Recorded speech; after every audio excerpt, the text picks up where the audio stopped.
좋은 아침입니다. 느헤미야서 6장 10절에서 16절 말씀 보겠습니다. 10절 이후에 무에다벨의 손자 들라야의 아들 스마야가 두문불출하기로 내가 그 집에 가니 그가 이르기를 그들이 너를 죽이러 올 터이니 우리가 하나님의 전으로 가서 외소 안에 머물고 그 문을 닫자. 저들이 반드시 밤에 와서 너를 죽이리라 하기로. 11절 내가 이르기를 나 같은 자가 어찌 도망하며 나 같은 몸이면 누가 외소에 들어가서 생명을 보존하겠느냐. 나는 들어가지 않겠노라 하고 12절 깨달은즉 그는 하나님께서 보내신 바가 아니라 도비야와 산발랏이 산발랏에게 뇌물을 받고 내게 이런 예언을 함이라. 13절 그들이 뇌물을 준 까닭은 나를 두렵게 하고 이렇게 함으로 범죄하게 하여 악한 말을 지어 나를 비방하려 함이었더라. 14절 내 하나님이여 도비야와 산발랏과 여선지 노아랴와 그 남은 선지자들 곧 나를 두렵게 하고자 한 자들의 소행을 기억하옵소서 하였더라. 자, 대적들의 위협에도 불구하고 느헤미야는 담대하게 대적들의 말을 무시하고 대적들의 위협을 하나님께 올려드리고 힘있는 손으로 이 일을 계속하자 또 한 가지 음모를 꾸미게 되었습니다. 예언자 스마야가 며칠 동안 두문불출을 하게 되었고 느헤미야는 그를 신뢰했기 때문에 염려가 되어서 그를 방문하게 되었습니다. 그러자 스마야가 심각한 얼굴로 이야기합니다. 자객이 이 밤에 느헤미야를 죽이기 위해서 찾아올 것이라는 예언을 하면서 이것으로부터 안전하기 위해서 성소 안에 몸을 같이 자기와 같이 피하고 문을 닫자 이렇게 조언하는 것이었습니다. 여러분 사실 신뢰하는 예언자가 그것도 오늘 밤에 자객이 올 것이고 안전하기 위해서 제일 안전한 여호와의 성소 그 외소에서 문을 닫고 있자라고 이야기할 때 두렵기도 하고 또 안심이 되기도 하고 성급히 그렇게 결정하기가 정말 쉬운 제안이 아닐 수 없었습니다. 하지만 사실 이것은요, 스마야가 지금 도비야와 산발랏의 뇌물을 받고 꾸민 일이었고요. 혼자 꾸민 것도 아니고 선지자 그룹 여선지자 노야다라는 사람과 그 남은 선지자들이 함께 음모를 꾸며가지고 그 총대를 그래도 느헤미야가 믿고 있었던 스마야에게 이렇게 지워가지고 그래서 꾸민 일이었습니다. 왜 이런 제안을 하게 했을까요? 이유가 있습니다. 만약에 그가 이 말을 듣고 성소에 이제 몸을 숨기게 되어진다고 하면 이것 가지고 아주 치명적인 느헤미야의 리더십을 의심하게 하는 그런 말을 만들어낼 수 있었기 때문에 그렇습니다. 느헤미야가 성소에 몸을 숨긴 것을 가지고 그가 이제 정치 지도자, 총독이라는 정치 지도자뿐만 아니라 대제사장의 자리, 종교 지도자의 자리까지 넘본다라는 말을 만들어낼 수 있고요. 그래서 그가 지금 하고 있는 어떻게 보면 너무 무리가 되는 성벽 공사는 자기가 왕이 되기 위한 발판을 놓기 위한 무리수이다. 이런 말들을 소문으로 퍼뜨리기 위해서 이런 이야기를 그 스마야의 입을 통해서 하게 한 것입니다. 그 순간 근데 그는 사람을 의지하거나 사람을 믿는 마음 혹은 또 이 사람으로부터 이렇게 오는 이 두려움에 사로잡히는 마음 대신에 그가 기본적으로 가지고 있는 삶의 모습과 하나님 앞에서의 신앙으로 이 말에 대해서 답을 하였습니다. 모든 백성들이 전부 위협을 무릅쓰고 또 성벽 공사를 하고 있는데 내가 지도자로서 어떻게 나 한 사람의 안전을 위해서 그것도 제사장이 아니면 들어갈 수 없는 성소에다가 몸을 숨길 수 있느냐고 결코 그럴 수 없다라고 아주 원론적인 대답을 하게 되었습니다. 근데 만약에 이 대답이 근데 사실 쉽지 않은 것이잖아요, 그죠? 사람은 결국 자기 중심적이고요. 자기 안전이 더 중요하고 자기 생명이 더 중요할 수 있잖아요. 근데 정말 느헤미야는 백성들에게만 헌신을 요구하는 것이 아니라 백성들에게만 위협을 지금 대적들의 위협 앞에서 일하고 있는 그들에게 믿음을 막 격려하면서 또 자기는 믿음 없는 그런 사람이 아니라 정말 믿음으로 이 위협들을 자기가 직면하는 사람이었고 자기 살기 위해서 몸을 숨기는 사람이 아니었던 것입니다. 근데 생각해 보면 만약 그가 이 순간에 두려움 때문에 이 간사한 모략에 넘어갔다고 하면 여러분 대적들은 기다렸다는 듯이 악한 소문을 낼 것이고 백성들은 그의 지도력에 의심을 가지게 될 것이고 그러면 공사는 사람들의 사기가 떨어지기 때문에 형편없이 이렇게 그 곤두박질을 하게 될 것이고 성벽 제거는 실패로 끝나버리고 말았을 것입니다. 참된 지도자는 몸에 배어 있어야 합니다. 대적들을 두려워하지 않는 자세, 하나님을 더 두려워하는 자세, 선두에 서서 백성보다 더 희생하려는 자세, 영적 전쟁에서 물러서지 않는 자세가 있어야 합니다. 담대한 믿음과 생명을 조금도 아끼지 않는 헌신으로 사단과 싸워야지만 이길 수 있습니다. 여러분들 영적 전쟁에서는요, 우리의 입술의 고백과 생명을 아끼지 않는 태도를 가지고 우리가 이기는 것입니다.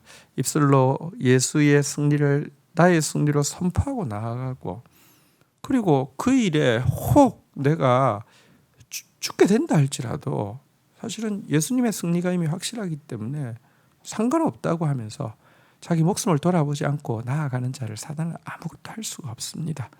느헤미야의 이런 모습을 우리도 본받게 되기를 주의 이름으로 축복합니다. 15절입니다.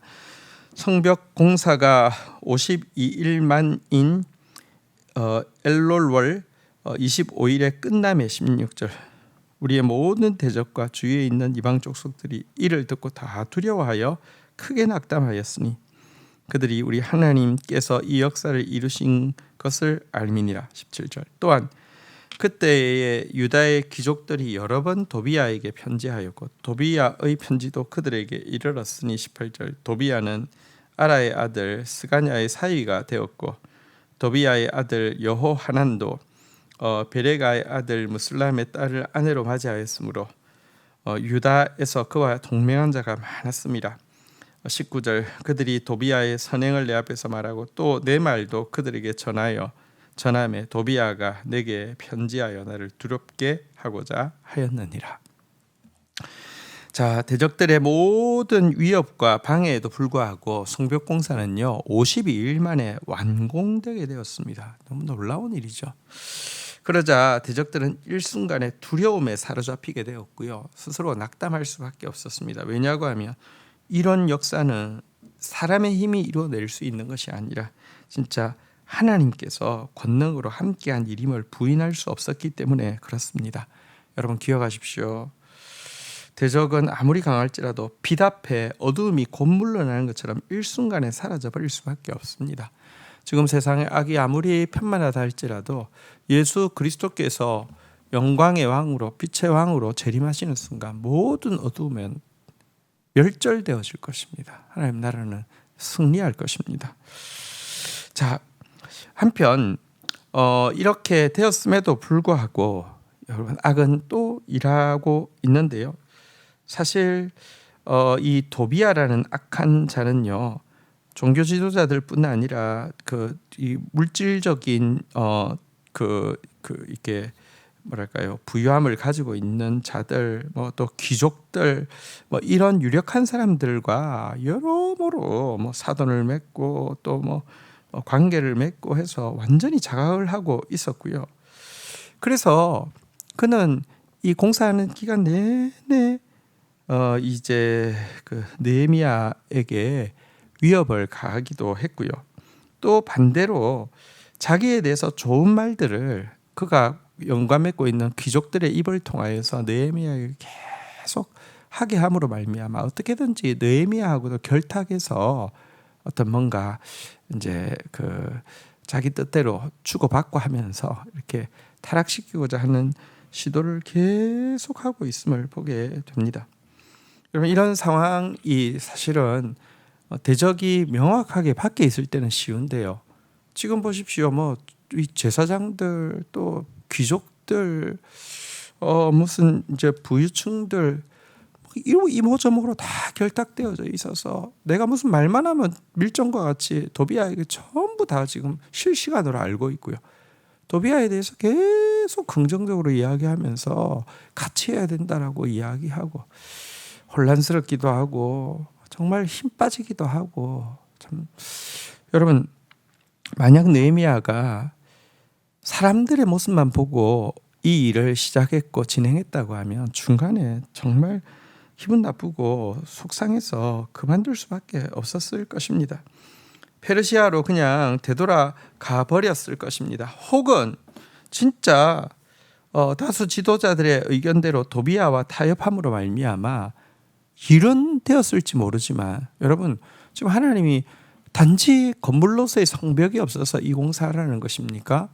건물로서의 성전이 없어서 이 공사하라는 것입니까? 아니잖아요. 진짜 성전, 진짜 하나님 말씀대로 사는 신앙생활, 진짜 성벽, 하나님의 말씀대로 사는 일상생활을 백성들 가운데 회복시키기 위해서 이 일을 하시는데 도비아와 결탁하고 타협한다고 하며 외적인 성벽은 그럴듯하게, 외적인 성전은 그럴듯하게 세워질지 모르지만 내면의 성벽과 성전은 결단코 세워지지 않고 더럽혀지지 않겠습니까? 우리도 느헤미야와 같은 이 공격들 앞에서, 느헤미야가 받았던 공격들 앞에서 정말 믿음의 담대함과 사단과는 결단코 짝하지 않겠다는 정말 구별됨으로만 서야 합니다. 그렇지 않으면 여러분 일이 된 것 같은데 일이 되지 않은 그런 정말 헛된 헛수고만 남게 될 것이라는 사실을 기억해야 할 것입니다.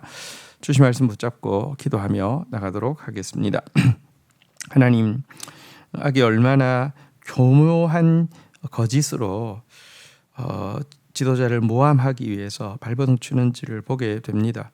또 자칫 이런 모함에 넘어갈 수밖에 없던 상황이었지만 느헤미야는 결단코 백성들은 위협에 노출시키며 자기 자신은 안전을 위해서 자기를 챙기는 그런 사람이 아니었으며 백성들의 이 대적들의 위협보다 하나님을 더 두려워하고 하나님을 더 크게 여기는 믿음의 사람이었기에 이와 같은 거짓의 음모를 벗어날 수 있었음을 보게 됩니다.